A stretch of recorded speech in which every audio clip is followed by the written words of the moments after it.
Hey, Habs fans, are you feeling a surge of anticipation mixed with a dose of calculated caution right now? What if I told you that the Montreal Canadiens are quietly making waves in the trade market, zeroing in on Pavel Zacha, the versatile center from the Boston Bruins, as the ideal solution to solidify our second-line center role? With whispers from league insiders growing louder, this bold move could be the key to unlocking our full potential.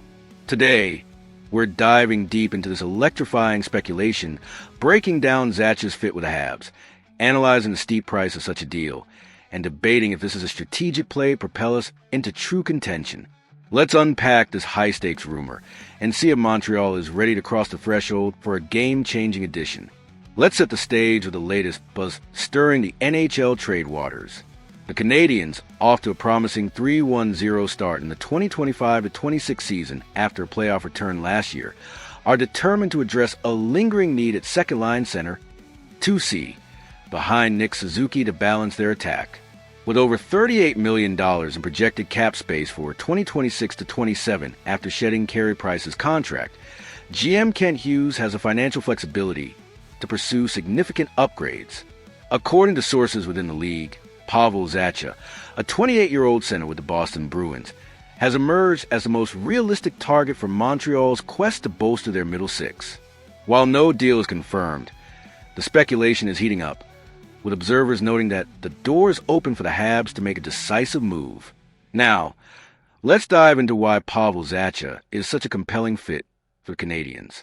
Under contract through 2026-27 at a reasonable $4.75 million annual cap hit, Zacha offers a blend of offensive production and defensive reliability. Last season, he tallied 47 points, goals, and assists combined, showcasing his ability to contribute in multiple situations: power play, penalty kill, and even strength. At 28, he's in his prime, bringing experience from over 400 NHL games with New Jersey and Boston, yet still young enough to grow with Montreal's core. As a second-line center behind Suzuki, Zacha would create a potent 1-2 punch down the middle, easing the offensive burden on the top line, and providing Martin St. Louis with tactical flexibility.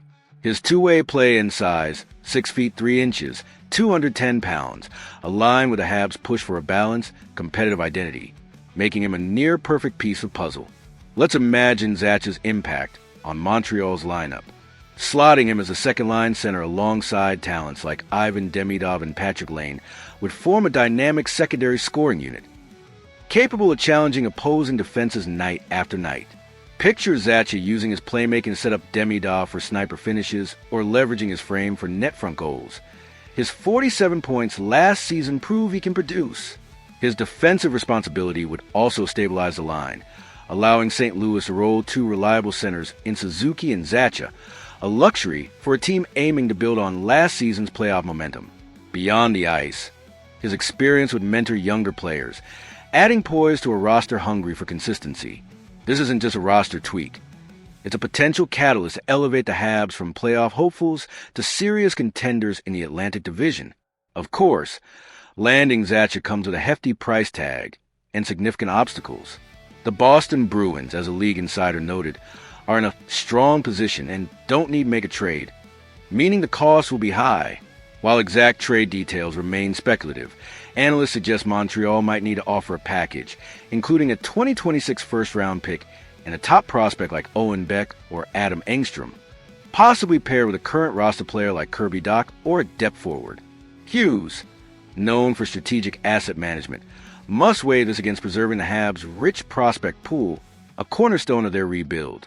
Additionally, Zacha's $4.75 million cap hit, while manageable now, extends through 2026-27, potentially impacting flexibility for future extensions to stars like Lane Hudson.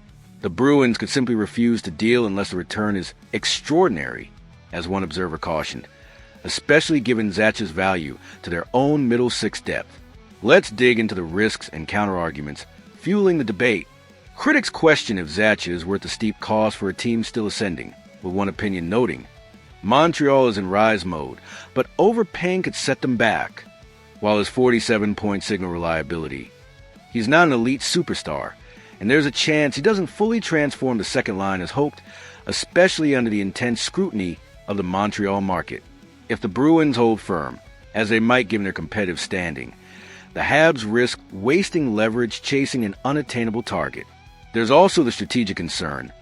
Trading high-value assets like a first-round pick or a top prospect prioritizes short-term gain over long-term depth, a gamble if injuries or chemistry issues arise.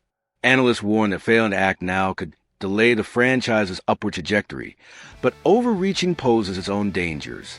Let's dig into the risks and counterarguments, fueling the debate. Critics question if Zacha is worth the steep cost for a team still ascending, with one opinion noting, Montreal is in rise mode, but overpaying could set them back.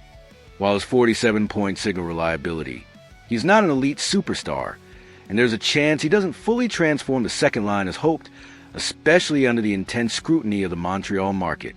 If the Bruins hold firm, as they might given their competitive standing, the Habs risk wasting leverage chasing an unattainable target. There's also the strategic concern. Trading high-value assets like a first-round pick or a top prospect prioritizes short-term gain over long-term depth, a gamble if injuries or chemistry issues arise. Analysts warn that failing to act now could delay the franchise's upward trajectory, but overreaching poses its own dangers.